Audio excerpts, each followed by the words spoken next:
Imagine, tu ouvres ton téléphone, tu vois un jeune de 19 ans millionnaire, un prodige du code, un artiste viral, et inconsciemment, une pensée apparaît. Je suis en retard. Ce n'est pas une pensée violente, elle ne crie pas, elle ne t'insulte pas, elle s'installe doucement, elle s'infiltre. Et plus tu scrolles, plus elle grandit. Tu ne compares plus ton travail à celui des autres, tu compares ton chapitre 1 à leur chapitre 20. Et forcément, tu perds. Maintenant, laisse-moi te poser une question. Si tu étais né au XVIIIe siècle et qu'on t'avait comparé à Wolfgang Amadeus Mozart, est-ce que tu aurais eu confiance en toi? On raconte Mozart comme une légende. Il compose à 5 ans. Il joue devant les rois. Il comprend la musique comme personne. On le présente comme un miracle biologique, un enfant touché par la grâce, un génie tombé du ciel. Mais voici ce qu'on oublie. Un enfant de 5 ans ne se réveille pas génie, il est façonné. Son père, Léopold Mozart, n'était pas seulement musicien, il était stratège. Il connaissait les codes des élites européennes. Il comprenait la valeur de la mise en scène. Il a vu le potentiel de son fils et il a décidé d'en faire une démonstration vivante. Des heures de pratique quotidienne, une immersion totale dans la musique, des tournées dans toute l'Europe, une exposition constante devant des aristocrates, des rois, des mécènes. Mozart n'a pas juste grandi, il a été entraîné. Imagine un enfant observé en permanence, attendu, jugé, corrigé, poussé, encouragé, mais aussi mis sous pression. Son environnement n'était pas neutre, il était structuré, orienté, intensif. Aujourd'hui, tu compares ton début isolé à un enfant qui a grandi dans un laboratoire d'excellence. Le talent sans structure meurt. Le potentiel sans environnement se dissout. Mozart avait un écosystème complet, un mentor exigeant, un réseau puissant, une exposition constante, un feedback immédiat. Chaque erreur était corrigée, chaque progrès était amplifié. La répétition n'était pas aléatoire, elle était dirigée. On parle souvent des 10 000 heures, mais on oublie la qualité des heures. La pratique délibérée n'est pas la répétition aveugle, c'est la répétition corrigée, structurée, exigeante. Mozart ne produira pas près de 600 œuvres majeures par hasard. Ce niveau de production demande une discipline presque obsessionnelle. Le talent ouvre la porte, la discipline construit la maison, la structure construit la ville. Et pourtant, le mythe efface la réalité. On admire le sommet, on oublie la pression. Mozart n'a pas vécu dans le confort permanent. Difficultés financières, instabilité professionnelle, dépendance aux commandes, conflits avec les autorités, stress constant. Il quitte un poste stable à Salzbourg parce qu'il veut être indépendant. Décision courageuse, mais dangereuse. La liberté a un prix. Le monde admire le talent, mais il rémunère souvent l'obéissance.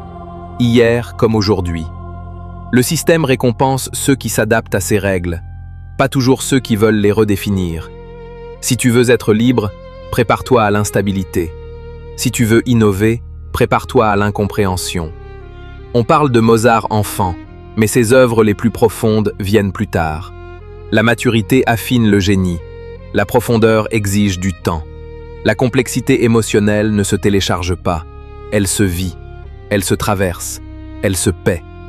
La société moderne glorifie la précocité, la rapidité, le succès instantané. Elle te montre les 1%, les anomalies statistiques, les explosions fulgurantes. Elle ne te montre pas les années invisibles, les répétitions monotones, les doutes nocturnes, les projets abandonnés, les corrections humiliantes. Tu es exposé en permanence à des extrêmes, et ton cerveau finit par croire que l'extrême est la norme. C'est là que naît l'anxiété. Parce que si tu n'exploses pas vite, tu penses que tu n'es pas fait pour ça. Si tu n'es pas exceptionnel à 20 ans, tu te crois moyen. Si tu ne domines pas rapidement, tu te déclares en retard. Mais en retard par rapport à quoi? À une exception? Un prodige est une rareté statistique. Une rareté ne peut pas servir de référence universelle. Si tu mesures ta progression à l'aune d'une anomalie, tu détruis ta propre perception de valeur. Mozart n'est pas la preuve que tu es en retard, il est la preuve que l'environnement façonne le talent, que la répétition crée l'excellence et que même le génie n'échappe ni aux difficultés, ni aux contraintes du système. Être prodige, c'est aussi vivre sous pression constante. Attentes élevées, comparaison permanente, standards presque impossibles à maintenir. La pression forge, mais elle peut fissurer. Le mythe ne montre pas le poids psychologique. Aujourd'hui, la comparaison est devenue industrielle. Les réseaux sociaux compressent le temps. Ils prennent 10 années d'efforts et les résument en 30 secondes. Ils te montrent la médaille, jamais l'entraînement. Ils te montrent la scène, jamais les répétitions. Tu compares ton quotidien brut à la version éditée du monde. C'est injuste. Si Mozart renaissait aujourd'hui sans père stratège, sans immersion musicale constante, sans réseau aristocratique, serait-il le même Mozart? Peut-être. Peut-être pas. Le génie n'est pas seulement biologique, il est environnemental. La vraie question n'est donc pas « suis-je en retard ?» La vraie question est « quel environnement suis-je en train de construire ?» Tu n'as pas besoin d'être un prodige. Tu as besoin d'un système, une vision claire qui oriente tes efforts, une discipline constante qui rend tes actions prévisibles, un environnement structuré qui réduit les distractions, un feedback régulier qui corrige ta trajectoire, une patience stratégique qui accepte la lenteur. Dans un monde obsédé par la vitesse, celui qui accepte la progression lente construit quelque chose d'inébranlable.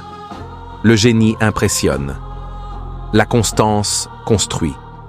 La précocité attire l'attention.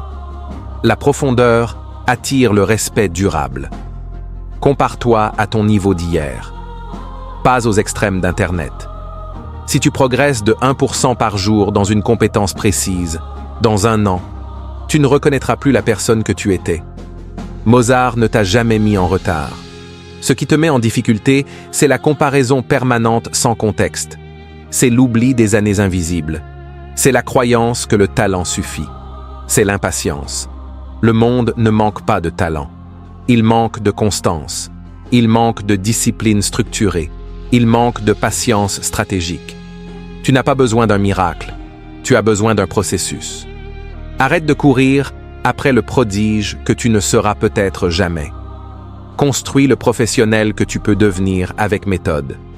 Parce qu'au final, ce ne sont pas les éclairs qui illuminent durablement le ciel. Ce sont les étoiles. Et les étoiles brillent longtemps.